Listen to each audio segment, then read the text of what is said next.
माफ करेंगे गुरु जी के लिए पूरा समय जितना भी लेना चाहते हैं और आशीर्वाद हमें। ब्रजमंडल से आप लोग हमारे ब्रजवासी लोग अपने परिवार के संसारिक जिम्मेदारियों को निभाने के लिए आप लोग आगे बैठ जाएं तो अच्छे लगे, खड़े हो तो बड़ा डरा रहेगा। मुझे लग रहा है कहीं ऐसा ईगो कम कर दे, माइक का ईगो कम कर बेस बढ़ा दे।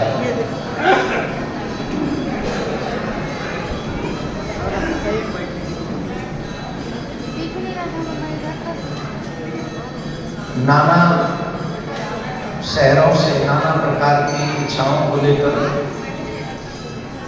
ब्रजमंडल से यहाँ तमाम ब्रजवासी विराजमान हैं और हम सौभाग्यशाली हैं कि छत्तीसगढ़ में हम आए के सब ब्रजवासियों को दर्शन है वो यहाँ बैठे बैठे।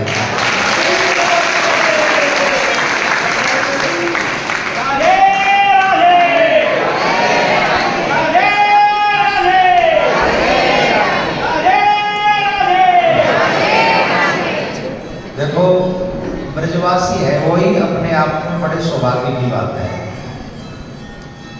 हमारे ब्रज में संत कहो करें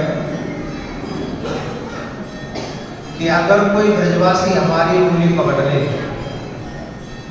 कोई ब्रजवासी हमें अपनों कह दे तो जो समझना चाहिए कि ठाकुर जी ने ही हमारी उंगली पकड़ ली, ठाकुर जी ने हमारा हाथ पकड़ लिया।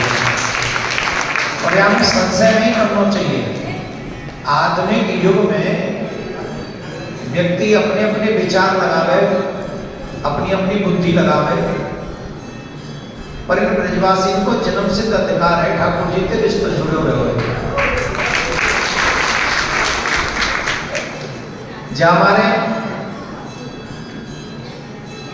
आप सब ब्रजवासियों को मैं नमन करूं। एक और बात याद रखनी चाहिए, अगर ब्रजवासी स्वीकार कर ले तो ठाकुर जी ने स्वीकार कर लो, और ब्रजवासी अगर अस्वीकार कर दे तो ठाकुर जी अगर ये कह रहे हैं कि ब्रजवासी स्वीकार कर ले, कैसे? ब्रजवासी वल्लभ सदा मेरे जीवन प्राण, पूरे संसार को प्राण है ठाकुर जी, पूरे ब्रह्मांड को जड़ चेतन को प्राण है ठाकुर जी। और ठाकुर जी क्या कह रहे हैं? ब्रजवासी वल्लभ सदा मेरे जीवन प्राण, जो जगत को प्राण है वो उनको प्राण है ब्रजवासी, ये कह रहे ठाकुर जी। और ब्रजवासी ने कहा एक और बात बहुत अच्छी कही ठाकुर जी ने, इन्हें तनिक विसारे हो नंद बाबा की आंख। इन ब्रजवासियों को मैं एक क्षण के लिए नहीं भूल सकूं, मैं बाबा की सौगंध खाई की कह रहा हूं। अब बोलो तो ये बात सिद्ध है रही है कि जब ब्रजवासी उंगली पकड़ ले, तो आपको मतलब है ठाकुर जी ने उंगली पकड़ ले, तो जब ब्रजवासी छोड़ दे तो डायरेक्ट यही समझना चाहिए कि ठाकुर जी ने हम छोड़ दे। और चाहे ठाकुर जी छोड़ दे फिर आपको भंडार हो ये फिर कुछ भलो तो है ना सके। पर इतने ब्रजवासी आज आप सबको दर्शन करके, भैया मैं ब्रजवासी हूँ और ठूंठ ब्रजवासी हूँ, या मैंने जब ये मिले हुए आए तो वो क्यों ब्रजवासी, तो कोने वाले ब्रजवासी मिले। कोने वाले समझ रहे हो? ब्रज के कोने पे रह रहे, कोने वाले ब्रजवासी। हम कोने वाले ब्रजवासी ना, ठूंठ ब्रजवासी हैं, खादर के ब्रजवासी हैं, जमुना के किनारे के ब्रजवासी हैं। पर आप सबको हम दर्शन करके आपसे भी ये प्रार्थना करें कि कोई अपराध हमसे भी आ जाए तो हमें ठुकराइयों मत, बस स्वीकार कर रहा है। भिलाई में दिव्य ज्योति सेवा समिति जाने, अब तो हिंदी में आ जाऊं, अभी तो ब्रजभाषा बोल रहा हूँ, इन्हें पटाखे लगा दे, ऐसा हमारे ब्रजवासी है ना। तो अब ये तो वैसे तो ये सब ब्रजवासी पटे पटाए ही ये तो इतने अच्छे हैं बेचारे, इनके तो अच्छा ब्रजवासी नेक देर में खुश है जाए, सिर्फ प्यार से राधे राधे बोलते हुए इतने में खुश है जाए। तो आप सब ब्रजवासी के दर्शन करने के लिए हम आए। दिव्य ज्योति सेवा समिति जिन्होंने इतना दिव्य आयोजन भिलाई में कराया, हमें वृंदावन से बुलाया, ये इनके अध्यक्ष जो है Prakash Devdhar ji, I am proud of you.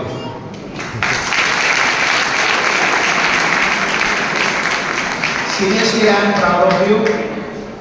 आपने बहुत सुंदर और दिव्य कार्यक्रम, सुंदर कथा का उत्सव यहाँ कराया है और वो भी कार्तिक मास में कराया है। ये अपने आप में बहुत महत्वपूर्ण है। आपके कारण इतने ब्रजवासियों का दर्शन हुआ। मैं निवेदन करूँगा हमारे जजमान का, देवलन साहब का और संस्था के और भी पदाधिकारी पधारे हैं, मैं नाम सबका नहीं जानता हूँ इसलिए क्षमा चाहता हूँ। तो आप इन सब के लिए एक बार जोरदार ताली ब्रजवासी लगाएं। खड़े हो गए नहीं, बैठे हो गए।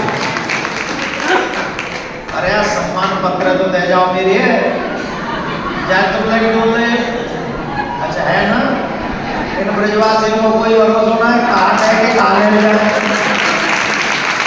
ये मैं इनकी नगर से वाकिफ हूँ, हमारे में तो तैयार है तो अपनी चीजें में देखभाल करेगा, चार आदमी और आकर आके हम कोई दे के ले न जाए। तो आप सबका बहुत बहुत धन्यवाद है। मैं कुछ चंद बातें आपके काम की कहना चाहता हूँ जो शायद आपके काम आए हुए हैं, आपके बच्चों के काम आएंगे। जैसा कि आपने सम्मान पत्र में लिख कर दिया है, आपको कुछ तो लिखना ही होगा इसलिए कुछ लिख दिया। निवेदन है आपसे,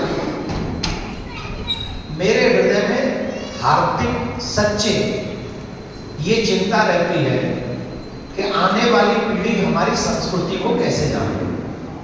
जैसे हमारे बच्चे, आप लोग सब ब्रज के हैं ना, खाटन पे सोए हुए, बोलो मत, सिर्फ जवाब दो, हाँ ना, इशारा करो।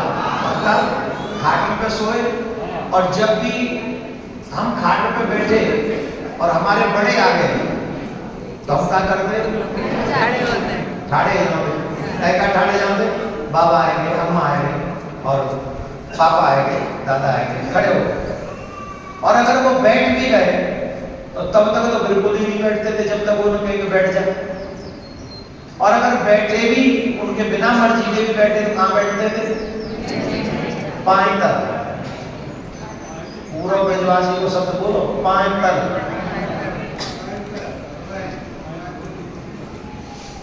कहा है कि तक क्या कहते होंगे? नीचे वहां पर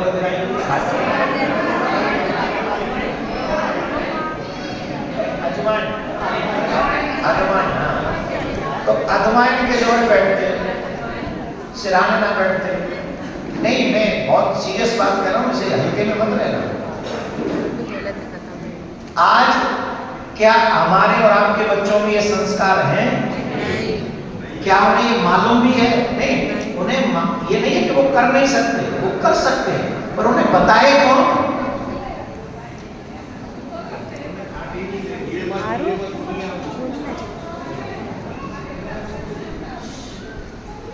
बेड पे ना सोते, बेड का मरे हो है, बैठना है तो बेड पे तो सिरान और पाए तर हो तो तकिया जितको हो तो सिरान और पाम जितको है जाओ तो पाए तर आता है कि ना है।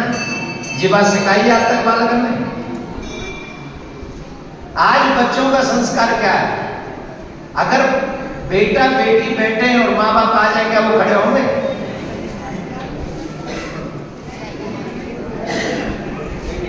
ये सिखाया किसने? उनकी गलती नहीं है, वो तो उस युग में आए हैं और शायद हमें भी कोई नहीं बताता तो हम भी नहीं सीखते। हमारे माँ बाप ने जो चीजें हमें सिखाई थी, हमारे दादी दादा ने जो चीजें हमें सिखाई थी, वो चीजें हम अपने बच्चों को नहीं सिखा रहे। हम क्या बता रहे हैं?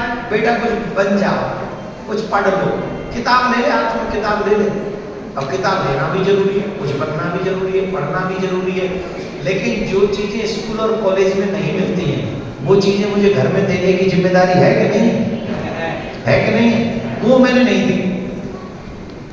वो मैंने नहीं दी, इसलिए वो खड़े नहीं हुए, इसलिए वो सिराने बैठ गए।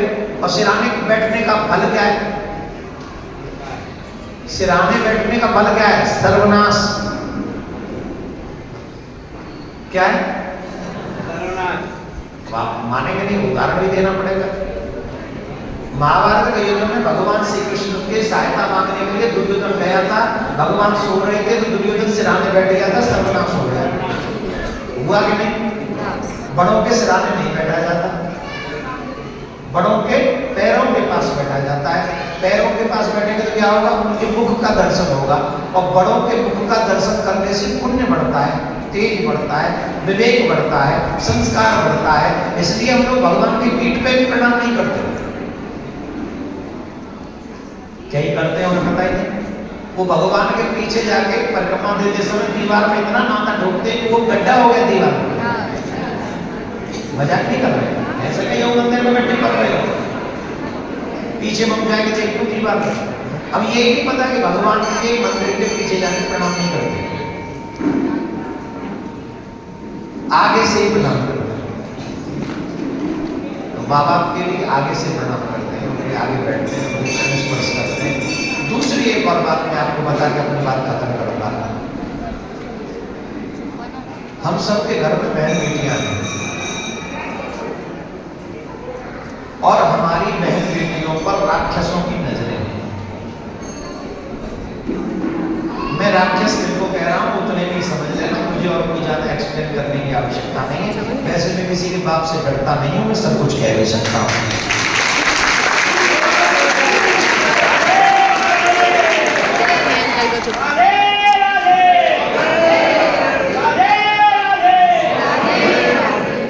अकेले ग्रुप में ये जोश और गांव में जोश ना, ये तो ऐसे समझो जैसे आम चौंस के फेंक गए हो, तो मैं अकेले जोश वाले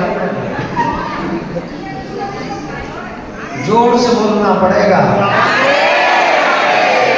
तो कुछ राक्षसों की नहीं, वो ऑलमोस्ट राक्षसों की नजर हमारी बच्चियों पर है। हमारे सनातन में ये कहा जाता है, कुत्ते की मौत मरता है वो मनुष्य जो अपनी बहन बेटियों की रक्षा नहीं कर पाता है, अपनी पत्नी की रक्षा नहीं कर पाता है, वो कुत्ते की मौत मरता है। अब ये कह के हाथ छुड़ा लेना आजकल तो आधुनिक युग है, अब हम बच्चों से कुछ नहीं कह सकते। क्यों नहीं कह सकते? मानव ही बना के भेजा है ना भगवान ने, गधा तो नहीं बनाया हमें। अगर मानव बनाकर भेजा है तो आपकी बेटी को यह संस्कार देना आपकी जिम्मेदारी है कि पढ़ो लिखो बनो होशियार। आप पढ़ो लिखो होशियार बनो और इन मूर्खों से बच के रहो,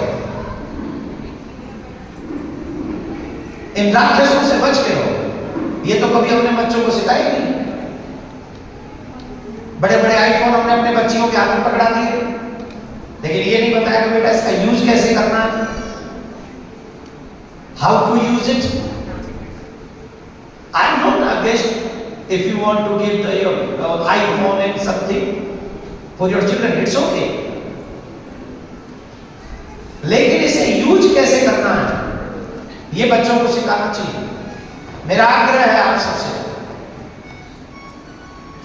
हम सबकी सबसे बड़ी जिम्मेदारी है अपनी बच्चियों की सुरक्षा। आज के युग में पैसा बहुत बड़ी चीज नहीं है महाराज, पैसा तो कोई भी कमा लेता है। आजकल भ्रष्टाचार करने वाले ज्यादा पैसा कमा लेते हैं, झूठ बोलने वाले ज्यादा पैसा कमा लेते हैं। हाँ या ना? हाँ या ना? क्या कंपनी में नौकरी करते हो उस कंपनी में रिश्वत लेना शुरू कर दो तो पैसे वाले हो गए, और जितने करी होगी वो बन गए होंगे। जो यहाँ बैठे हैं उनसे कहीं ना रहो, मैं तुमसे चुना गई, तो जो ना आए मैं उनसे कह रहा हूं। आप सच बताओ, जिन्हें झूठ बोलोगे करप्शन करोगे पैसा वाला बनना कोई बड़ी बात है, पर ईमानदार बनना सबसे बड़ी बात है। ईमानदार बनना, और वो तभी संभव है जब हम सनातन पथ पर चल सकते हैं। और आप चल सकते हैं अपने बच्चों को अगर हम बचपन से इन सब चीजों की शिक्षा दें। हमारा धर्म क्या है, हमारी जिम्मेदारियां क्या है, हमारी रिस्पॉन्सिबिलिटी क्या है। निश्चित हम सनातनी थे, सनातनी हैं और सनातनी रहेंगे। ब्रजवासियों तुमसे एक और निवेदन है, बर्थडे मत मनाया करो, केक मत काटा करो, मोमबत्तियां मत बुझाया करो। ये बच्चों से क्या करेगा? केक खाओ, काटो मत, दीपक जलाओ और बुझाओ मत। अच्छा एक बात बताओ, अभी हम यहाँ बैठे हुए लाइट सब बंद कर दी जाए तो अच्छा है कि बुरा है? जिस बच्चे का जन्मदिन है उस बच्चे के लिए हमने मोमबत्ती बुझा दी, अच्छा किया कि बुरा किया? और दीपक जला दिए, भगवान के आगे समर्पित कर दिए, अच्छा है कि बुरा है? तो ये चीज कौन सिखाई? आज मेरे बेटे का बर्थडे है, केक मंगाया है और केक यहाँ 10-20 हजार का मंगाओ, पूरी बात नहीं, आपको 50,000 का मंगाओ, लेकिन काटो मत। ये केक है, बकरा नहीं जो काट दोगे। बकरे काटने की प्रथा होती है कुछ लोगों में, हमारे यहाँ केक काटने की प्रथा नहीं है, हमारे यहाँ मिठाई बांटने की प्रथा है। मिठाई खिलाई जाती है। कौन कौन बच्चे मेरी बात से सहमत है? प्रॉमिस करो आज के बाद केक नहीं काटेंगे। नहीं, जो जिनके हाथ उठे हम समझेंगे वो प्रॉमिस कर रहे हैं। कौन कौन प्रॉमिस कर रहे हैं कि आज के बाद हम केक नहीं काटेंगे? कौन कौन प्रॉमिस कर रहे हैं कि आज के बाद हम मोमबत्तियां नहीं बुझाएंगे? और कौन कौन कह रहे हैं कि आज के बाद हम बर्थडे नहीं मनाएंगे?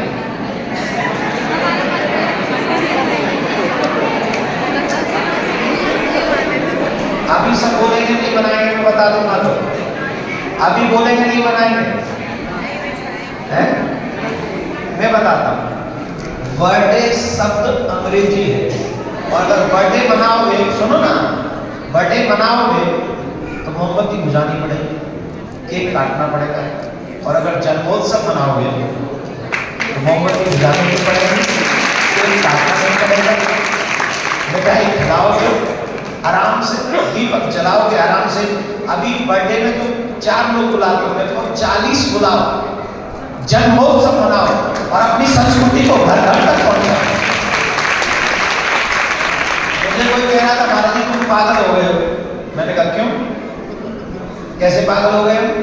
बोले इतना भारत बदल गया है, ये सब चीजें कैसे आएंगी, जो जो आप बोलते हो ये कैसे हो पाएगा?